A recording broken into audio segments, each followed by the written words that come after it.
Hello friends, कहानियाँ किसे channel में आपका स्वागत है। तो चलिए कहानी का अगला भाग शुरू करते हैं। समीरा की उसके घर से विदाई हो जाती है और समीरा कुछ घंटों का सफ़र तय करके अपनी नई ज़िंदगी के सफ़र में अपना पहला कदम रखने वाली होती है। अपने ससुराल में सिद्धार्थ का घर द्विवेदी हाउस के दरवाजे पर राखी जी आरती की थाली लिए खड़ी अपनी बहू का इंतजार कर रही होती है। तभी घर के दरवाजे पर फूलों से सजी हुई गाड़ी आकर रुकती है और उसमें से समीरा और सिद्धार्थ निकलते हैं। राखी जाकर समीरा का गृह प्रवेश करवाती है और समीरा को अंदर लेकर आती है। अंदर आकर राखी समीरा और सिद्धार्थ की बची हुई रस्मों को पूरा कराती है और फिर समीरा को उसके रूम में छोड़ देती है। पूरा दिन आए हुए लोगों के वापस लौटने वालों के वापसी में समय निकल जाता है और रात हो जाती है। समीरा अपने कमरे में बैठी होती है, तभी रूही की कॉल आती है। तू तो बिल्कुल भूल गई अपने ससुराल जाकर। रूही, ऐसी कोई बात नहीं है। माँ पापा कैसे हैं? दोनों लोग बिल्कुल ठीक हैं और गौरव भी वापस चला गया। कल से एग्ज़ाम है, इसलिए तेरी और माँ पापा की बहुत याद आ रही है, समीरा रोते हुए कहती है।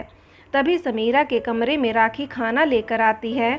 चल मैं तेरे से बात करती हूँ बाद में, ठीक है? और फ़ोन कट जाता है। माँ, आपको कुछ काम था क्या? समीरा अपने बेड से उठते हुए कहती है। अरे नहीं नहीं, लो तुम्हारे लिए खाना लेकर आई थी, खाना खा लो। राखी टेबल पर खाना रखकर जाने लगती है और कहती है, समीरा जब खाना खा लो तो ज़रा नीचे आ जाना, वो कुछ लोग आए हैं तुम्हें देखने।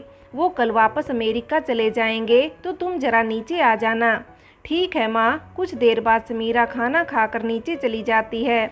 समीरा घूंघट किए बड़ी मुश्किल से राखी के पास पहुंचती है और राखी उसे अपने बगल में बैठा देती है और समीरा की वो लोग मुंह दिखाई करते हैं। बड़ी सुंदर बहू मिली है तुमको राखी। सुषमा समीरा को देखकर खुश होकर कहती है।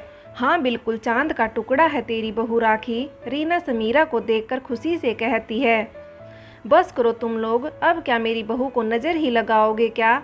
इन सब के हो जाने के बाद समीरा राखी को ऊपर भेज देती है और समीरा जैसे ही अपने रूम में आती है, रूम को देखकर उसकी धड़कनें बढ़ जाती हैं।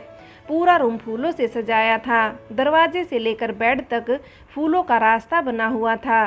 समीरा रूम में आकर रूम को बंद करके जाकर बेड पर बैठ जाती है, घूंघट करके। कुछ देर बाद सिद्धार्थ रूम में आता है। सिद्धार्थ को देखकर समीरा की धड़कनें सामान्य से तेज हो जाती हैं। तुमको सोना नहीं है क्या, जो ऐसे बैठी हो? सिद्धार्थ समीरा को एक नज़र देख रूम को बंद करते हुए कहता है। नहीं सोना है मुझे, समीरा ने कहा। तो जाकर चेंज कर लो, उसके बाद मैं भी चेंज करूँगा। समीरा अपने कबर्ड में से कपड़े निकालकर उन्हें लेकर बाथरूम में चली जाती है और फिर कुछ देर बाद बाहर आती है तो सिद्धार्थ उसे देखता रह जाता है। शॉर्ट्स और टी शर्ट पहने हुए, मांग में सिंदूर, हाथों में हरी हरी चूड़ियाँ, हाथों में साड़ी लेकर बाहर आती है और अपने कपड़े कबर्ड में रखने लगती है। सिद्धार्थ उसे देखकर अपने कदम उसकी तरफ बढ़ा देता है और पीछे से जाकर उसे हक कर लेता है और उसके कंधे पर, पीठ पर किस करने लगता है। समीरा बिल्कुल घबरा जाती है और जैसे ही पलटती है तो सिद्धार्थ को देखकर समीरा हक्की सी रह जाती है।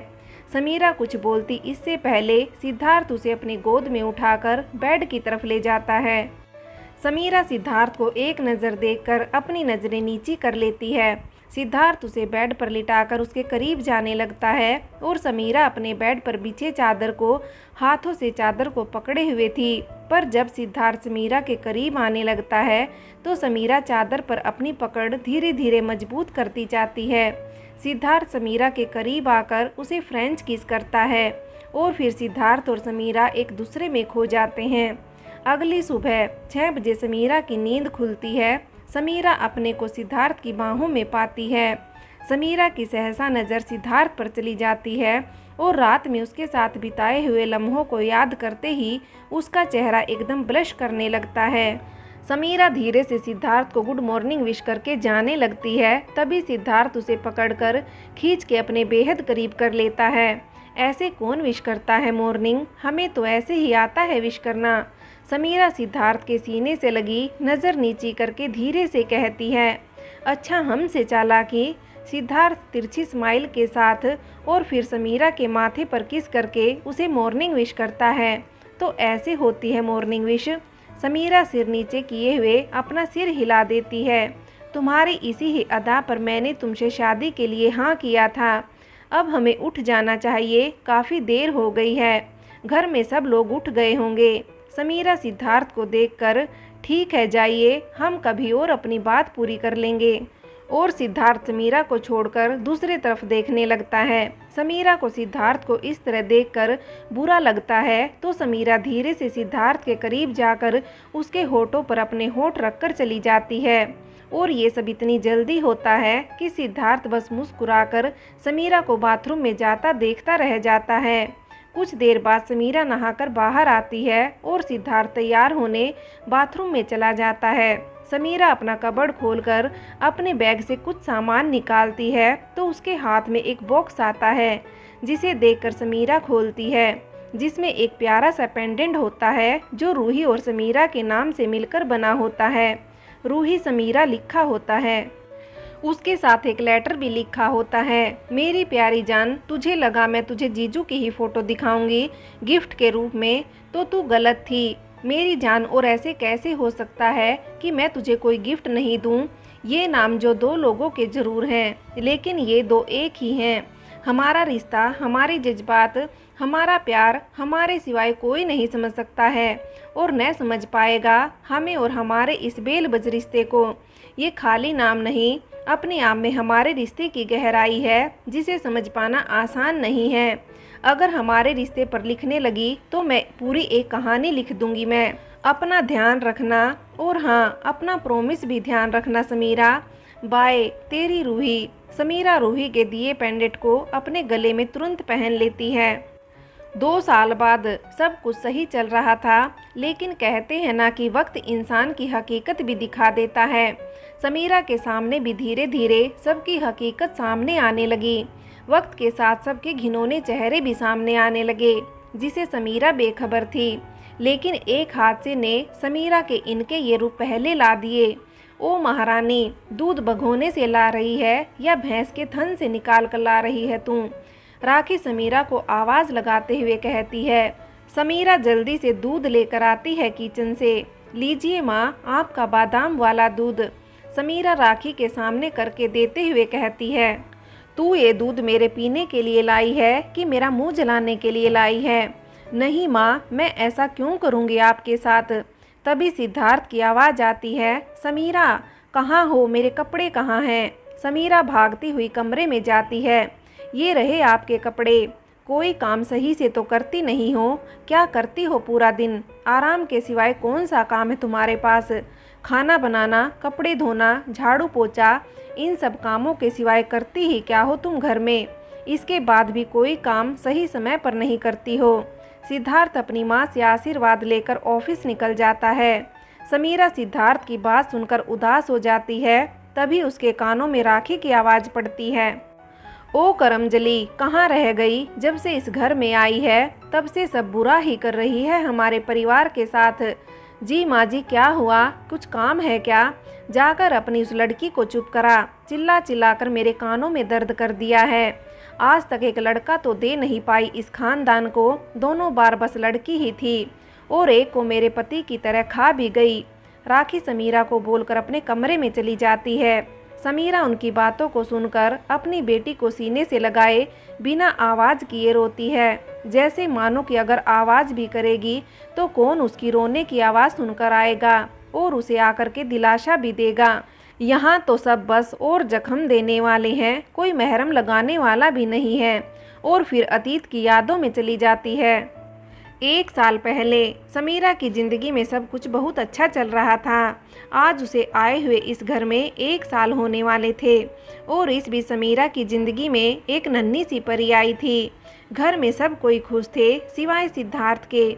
उसे तो लड़का चाहिए था, लेकिन लड़की होने की वजह से वो खुश नहीं था। समीरा अपनी बच्ची को पाकर बहुत खुश थी। 9 महीने पेट में रखा था उसने। घर में उसने एक दुख को जन्म जो दिया था। आज उसकी शादी की सालगिरह थी। सब राजीव जी का इंतजार कर रहे थे कि तभी अचानक से सिद्धार्थ को किसी का फ़ोन आता है कि क्या आप राजीव जी के परिवार से बोल रहे हैं? हाँ, मैं उनका बेटा बोल रहा हूँ। जी बोलिए, क्या बात है? जी आपके पिता अस्पताल में हैं, आप यहाँ जल्दी से आ जाओ। सिद्धार्थ ये सुनकर चौंक जाता है और घर में बताकर जल्दी से अपने पापा के पास पहुँचता है। लेकिन जब तक वो वहाँ पहुँचता है उसके पापा की मृत्यु हो चुकी होती है। वो अपने पिता की देह को घर ले जाता है और अपने माँ द्वारा पूछे जाने पर बताता है कि माँ, जब पापा घर आने के लिए ऑफिस से निकले तो वहाँ से समीरा के लिए गिफ्ट लेकर घर जल्दी पहुँचने के लिए वो तेज़ स्पीड में ड्राइव कर रहे थे कि तभी रास्ते में अचानक एक जानवर आ गया और उसे बचाने के लिए पापा ने गाड़ी दूसरी तरफ मोड़ दी। लेकिन तभी अचानक उधर से ट्रक आ गया। इतना बोलकर सिद्धार्थ चुप हो जाता है, मानो उसके मुंह से शब्द निकल ही नहीं रहे हों। राखी राजीव को देखकर बेहोश हो जाती है और जब भी होश में आती पागलों की तरह राजीव को ढूंढने लगती। डॉक्टर राखी को नींद का इंजेक्शन देकर सुला देते हैं और राजीव की मृत्यु के बाद समीरा की लड़की भी फूड पॉइजनिंग की वजह से मर जाती है। राखी अपने पति और नातिन की मृत्यु की वजह समीरा को मानती है और समीरा पर घरेलू हिंसा और प्रताड़ना देना शुरू कर देती है। अपनी बेटी के रोने पर समीरा मानो वो जैसे अतीत के उस गहरे जख्म से बाहर आई हो जो चाहकर भी कभी भूल नहीं सकती थी या उसे भूलने नहीं दिया जा रहा था। समीरा इन सब को अकेले ही सहन कर रही थी। अपने माता पिता और भाई से कुछ नहीं बताती। अपनी बेस्ट फ्रेंड रूही के पूछे जाने पर भी कुछ नहीं बताती। बस यही बोलती कि सब सही है। सबको यही बोलकर बता देती थी। वो रूही से किया प्रॉमिस भूल गई थी। सब कुछ सहन करके समीरा सबके सामने सही दिखने का नाटक करती थी। अपने आत्मसम्मान को भूलकर, अपनी आशाओं को त्याग कर अपने आप को बिल्कुल कमज़ोर कर लिया था उन लोगों के सामने। लेकिन कहते हैं ना, एक औरत अपने ऊपर अत्याचार बर्दाश्त कर लेती है लेकिन अपने बच्चे के ऊपर एक खरोंच भी बर्दाश्त नहीं कर सकती है। तो ऐसा ही हुआ समीरा के साथ, जिसके एक कदम ने उसकी ज़िंदगी ही पूरी पलट कर रख दी थी उस हादसे ने। फ्रेंड्स, आगे की कहानी के लिए कहानी का अगला भाग देखें।